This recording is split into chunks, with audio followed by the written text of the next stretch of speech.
ಅಪ್ಪಾಜಿ ಅವರು ಮಾತಾಡಿದರು, ನಮ್ಮ ಕಾಳಿದಾಸ್ ಅವರು ಎಲ್ಲ ಟೀಮ್ ಮಾತಾಡಿದರು. ಬಟ್ ಅಲ್ಲಿ ಗುಲ್ಬರ್ಗಾ ಜಿಲ್ಲೆಯ ಜನ ನಮ್ಮ ಗೌಡರು ಎಲ್ಲ ಸೇರಿಕೊಂಡು ನಾವು ಗುಲ್ಬರ್ಗಾನಲ್ಲೇ 7ನೇ ತಾರೀಕು ಇಟ್ಕೊಳ್ತೀವಿ ಸರ್ ಅಂತಕ್ಕಂಥ ನಾನು ಗಂಧದಲ್ಲಿ ಆದೆ. ಅದಕ್ಕೆ ಅವ್ರ ಡಿಪಾರ್ಟ್ಮೆಂಟ್ದವ್ರನ್ನೂ 7ನೇ ತಾರೀಕೆ ಮಾಡ್ತೀವಿ ಸರ್ ಅಂದಾಗ ಸುಮಾರು 700 ಜನ ಸೇರಿಕೊಂಡು ಮೇಡಮನ್ನು ಅತಿ ಗೌರವದಿಂದ ಜಿಲ್ಲೆಯಲ್ಲಿ ಸನ್ಮಾನ ಸಮಾರಂಭ ಮಾಡಿದ್ರು. ಅದಕ್ಕೋಸ್ಕರ ನನ್ನ ಸ್ವಚ್ಛೇತ್ರದಲ್ಲಿ ಮಾಡ್ಬೇಕಂತ ನನ್ನ ಆಸೆ ಇತ್ತು. ಯಾಕಂದ್ರೆ ಯಾವಾಗಲೂ ನಾವು ಹುಟ್ಟಿದ ಊರಿಗೆ ಮರಿಬಾರ್ದು ಫಸ್ಟ್. ಯಾಕಂದ್ರೆ ನಮ್ಮ ಕಾರ್ಯಸ್ಥಳ, ಹುಟ್ಟೂರು, ನನ್ನ ಶಿಕ್ಷಕರು ತಾವೆಲ್ಲರೂ ನಾವು ಮೊಟ್ಟ ಮೊದಲಾಗಿ ತಮಗೆ ಗೌರವ ಕೊಟ್ಟು ಆಮೇಲೆ ನಾವು ಗೌರವ ತಗೋಬೇಕು. ಇದು ಸಂಸ್ಕಾರಸ್ಥರ ಲಕ್ಷಣ. ಅದಕ್ಕೆ ಬಂಧುಗಳು, ಈಗಾಗಲೇ ನಮ್ಮ ಪಾಟೀಲ್ ಸಾಹೇಬರು ಮಾತಾಡಿದ್ದಾರೆ, ಬೈಂಜಿ ಅವರು ಮಾತಾಡಿದ್ದಾರೆ, ನಮ್ಮ ಪತ್ರಕರ್ತ ಸಂಘದ ಅಧ್ಯಕ್ಷರು ಕೂಡ ಮಾತಾಡಿದ್ದಾರೆ.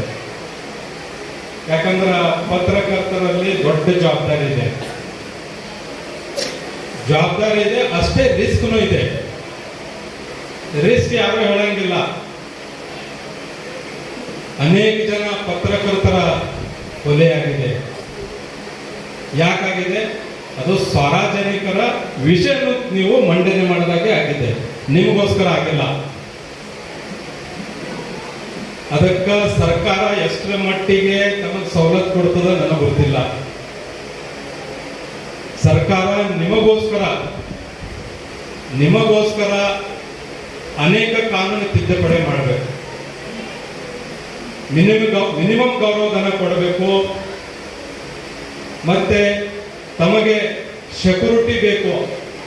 ಇವತ್ತಿನ ಕಾಲದಲ್ಲಿ ಅಪ್ಪಾಜಿಯವರ ಸೆಕ್ಯೂರಿಟಿ ಬೇಕೇ ಬೇಕು. ಕಮರ್ಷಿಯಲ್ ಜನ ಜಾಸ್ತಿ ಆಗಿದ್ದಾರೆ. ಅನೇಕರ ನಿಮಗೆ ಗೌರವ ಬೇಕು. ಮತ್ತೆ ಇಡೀ ದೇಶಾದ್ಯಂತ ಗೌಡರು ಹೇಳಿದ್ರು ಅದರ ಬಗ್ಗೆ ವಿಶೇಷವಾಗಿ.